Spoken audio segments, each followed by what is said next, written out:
Hello， 大家好。今次李小姐咧嚟到一個居屋嘅單位啦，都係398尺嘅單位嚟嘅。咁我哋呢個單位咧就係做一個一房嘅設計啦，個廳就比較大嘅。咁我哋而家入去可以睇下呢個單位嘅設計啦。咁呢個單位設計都係398尺。咁398尺，咁我哋呢個設計都係啦。通常我哋啲客人都會比較中意一入門口呢個位置啦，做翻呢個獅子櫃、玻璃櫃同埋一個換鞋嘅座位喺度噶啦。咁呢個位置我哋做翻有2個櫃桶嘅。咁啲櫃桶咧就方便你哋有時放啲襪喺度啦、換鞋啦、拖鞋同埋外出嘅鞋嘅交換去對調着啦。咁呢個位置就個廳就冇間房啦。咁至於個廳冇間房，即係做咗1個房嘅。咁呢個房咧就靠咗呢個位置啦，做咗一套電視飾櫃同埋裝飾牆一套櫃直過嘅。咁可以睇翻呢個位置，咁玻璃櫃、飾櫃都做齊啦。咁中間位就做翻個電視位嘅。咁呢個電視位置就留翻咗55寸嘅尺寸啦。嚟到呢度都有做翻個獅子櫃細嘅飾櫃喺度嘅。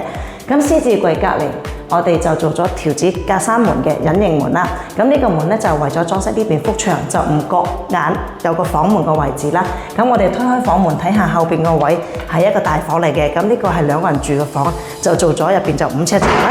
咁5尺床呢個空間就好闊嘅，靠窗位置中間就留條過道啦。咁呢個位置床呢邊咧，咁啊靠我呢邊咧就成幅牆都係個大衣櫃嚟㗎啦。咁可以睇翻啦，呢個衣櫃係7尺半嘅，成8尺高嘅。咁呢個衣櫃儲物量真係勁高㗎啦，可以放得好多嘢㗎啦。入邊個層次做咗掛衫、摺衫櫃桶，全部大鎖櫃桶下，方便你有時數下文件、數下嘢嘅4個大櫃桶，全部有晒鎖匙做晒㗎啦。咁另外我哋出翻嚟個廳呢個位置啦，咁呢個位咁簡單少少，都係1房1廳1廚1廁啦。咁我哋就可以睇翻個廚房位置啦。廚房位置通常大家嘅做嘅都差不多。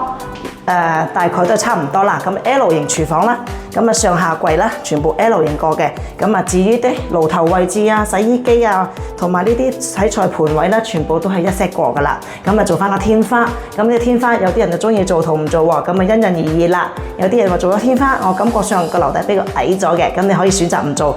但係做咗天花嘅好處就遮咗上面啲梁啦，同埋啲過路嘅水電線啦嗰啲啦，就遮晒嘅。咁呢位置就全部做足噶啦。咁廁所呢個位置睇翻，咁呢個位置門口係收窄咗嘅。咁我哋係利用一個空間，將個門口做咗一個細飾櫃，另外做翻一套嘅 PD 門喺度嘅，就縮細咗廁所嘅門口空間，就做大咗入邊廁所個櫃啦。咁睇翻廁所個櫃咧，係做咗一幅長過個櫃嘅。櫃有幾大呢？係有5尺嘅鏡櫃啦，呢啲位置全部入邊係裝嘢嘅。咁鏡櫃就做咗5尺，另外入邊呢啲位置全部做晒咧洗面盆櫃嚟嘅。咁啲台面全部做齊晒啦，下邊就儲物櫃啦，可以擺啲洗滌用品嘅。咁至於我哋呢度都係做咗一個乾濕分離嘅透明嘅玻璃浴瓶喺度嘅。咁沖涼嘅時候就唔會彈晒啲水出嚟，地面濕晒嘅。咁如果你有398尺嘅居屋或者公屋或者私人樓都可以聯絡我哋嘅。咁我哋都係有26條線設計，咁可以大家無妨將你個圖紙或者你個屋苑嘅名個室號話俾我哋聽，咁我哋就可以全程做到1份3D 設計圖俾你噶啦，就俾1個 number 我哋就可以全程做到俾你噶啦。咁如果有需要嘅，可以聯絡我哋56829879李小姐，為你免費設計。下集再介紹靚單。